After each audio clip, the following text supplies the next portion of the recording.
अस्सलाम वालेकुम व्यूअर्स, उम्मीद करती हूँ आप सब ठीक होंगे। शुरू करती हूँ अल्लाह के नाम से जो नहायत रहम करने वाला है। मेरा आज का टॉपिक है रिज़्क के 16 दरवाजे। अल्लाह ताला ने रिज़्क के 16 दरवाजे मुकर्रर किए हैं और इसकी चाबियाँ भी बनाई हैं। जिसने ये चाबियाँ हासिल कर ली वो कभी तंगदस्त नहीं रहेगा। पहला दरवाज़ा नमाज है। जो लोग नमाज नहीं पढ़ते इनके रिज़्क से बरकत उठा दी जाती है। वो पैसा होने के बावजूद भी परेशान रहते हैं। दूसरा दरवाज़ा इस्तग़फ़ार है। जो इंसान ज़्यादा से ज़्यादा इस्तग़फ़ार करता है, तौबा करता है, उसके रिज़्क में इजाफा हो जाता है और अल्लाह ऐसी जगह से रिज़्क देता है जहाँ से कभी उसने सोचा भी नहीं होता। तीसरा दरवाज़ा सदका है। अल्लाह ने फरमाया कि तुम अल्लाह की राह में जो खर्च करोगे अल्लाह उसका बदला देकर रहेगा। इंसान जितना दूसरों पर खर्च करेगा अल्लाह उसे 10 गुना बढ़ा कर देगा। चौथा दरवाज़ा तकवा इख्तियार करना है। जो लोग गुनाहों से दूर रहते हैं अल्लाह इसके लिए आसमान से रिज़्क के दरवाजे खोल देते हैं। पांचवा दरवाज़ा कसरत के साथ नफली इबादत है। जो लोग ज़्यादा से ज़्यादा नफली इबादत करते हैं अल्लाह इन पर तंगदस्ती के दरवाजे बंद कर देते हैं। अल्लाह फरमाते हैं अगर तू इबादत में कसरत नहीं करेगा तो मैं तुझे दुनिया के कामों में उलझा दूंगा। लोग सुन्नतों और फर्ज पर ही तवज्जो देते हैं, नफल छोड़ देते हैं, जिसकी वजह से रिज़्क में तंगी होती है। छठा दरवाज़ा हज और उम्रे की कसरत करना।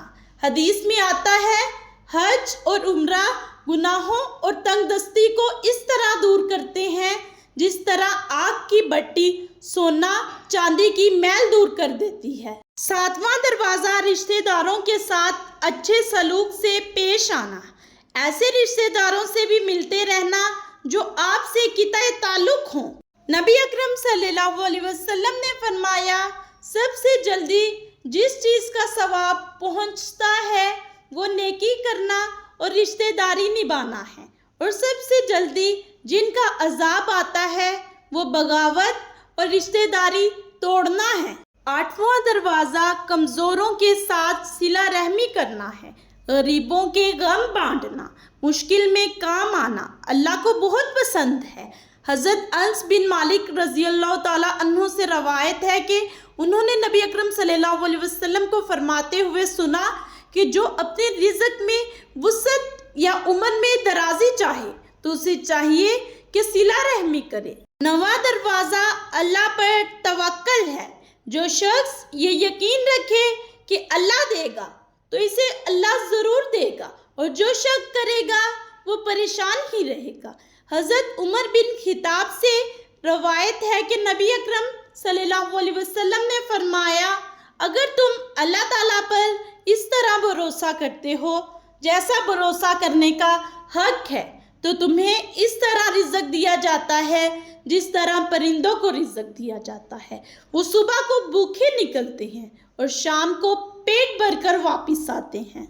10वां दरवाज़ा शुक्र अदा करना है। इंसान जितना शुक्र अदा करेगा अल्लाह रिज़्क के दरवाजे खोलता चला जाएगा। कुरान पाक में है और जब तुम्हारे परवरदिगार ने तुम्हें आगाह कर दिया कि अगर तुम शुक्रगुजारी करोगे तो बेशक मैं तुम्हें ज़्यादा दूंगा और अगर नाशुक्री करोगे तो यकीनन मेरा अजाब बहुत सख्त है। 11वां दरवाज़ा है घर में मुस्कुराकर दाखिल होना। मुस्कुराकर दाखिल होना सुन्नत भी है। हदीस में आता है कि नबी अकरम सल्लल्लाहु अलैहि वसल्लम ने फरमाया अल्लाह फरमाता है कि रिज़्क बढ़ा दूंगा।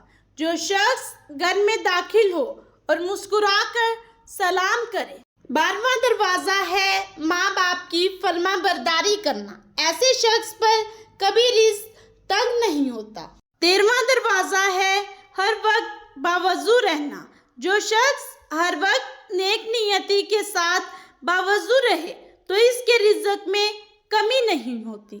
नबी अकरम सल्लल्लाहु अलैहि वसल्लम ने फरमाया अगर तुम हमेशा باوضو رہنے کی استطاعت رکھو تو ایسا ہی کرو، کیونکہ جس بندے کی روح وضو کی حالت میں قبض ہوتی ہے اس کے لیے شہادت لکھ دی جاتی ہے۔ سبحان اللہ۔ 14واں دروازہ چاشت کی نماز پڑھنا ہے، جس سے رزق میں برکت بڑھتی ہے۔